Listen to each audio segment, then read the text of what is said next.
Hello, good morning, students. Today we are going to start our new chapter, metals and non-metals. First of all, let us see the position of this metal and non-metal in our matter classification. In ninth class, you have learned about the chemical classification of matter. Okay, matter is chemically classified into two types, pure substances and mixtures. Pure substances we can again classify into element and compound. Elements are of three types: metals, non-metals and metalloids. So, metals and non-metals are coming under the classification of elements.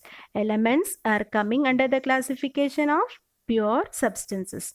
So, metals and non-metals are type of pure substances which we can call as elements.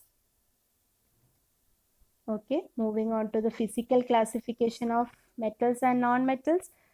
Already in lower classes you have learned so many properties of metals and non-metals. Let us quickly revise them. When you look at the properties of metals, metals have shiny appearance, metals are lustrous, metals have high density, means atoms are closely packed, metals are good conductors of electricity. It is due to the presence of mobile electrons. Metals are ductile and malleable, they can be bent and stretched without breaking. Metals have high melting and boiling point due to strong forces of attraction in metallic bonding.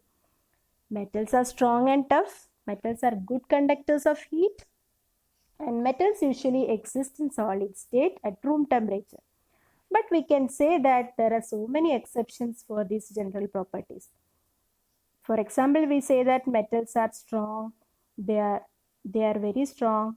But sodium and potassium are soft metals. They can be cut with a knife. Metals have high melting and boiling point, but gallium and cesium are exception for this. They have low melting point and they can even melt in our hand. Lead and mercury are poor conductors of heat and electricity. Like that, though metals exist in solid state at room temperature, mercury is a liquid metal. Now when we look at the physical properties of non-metals, they are just the opposite of properties of metals. Non-metals have no luster. Non-metals are poor conductors of heat and electricity. Non-metals are brittle. Non-metals are not ductile. Non-metals are not malleable. They have low density and low melting point. But again, let us look at the exceptional cases here. Graphite is a good conductor of electricity.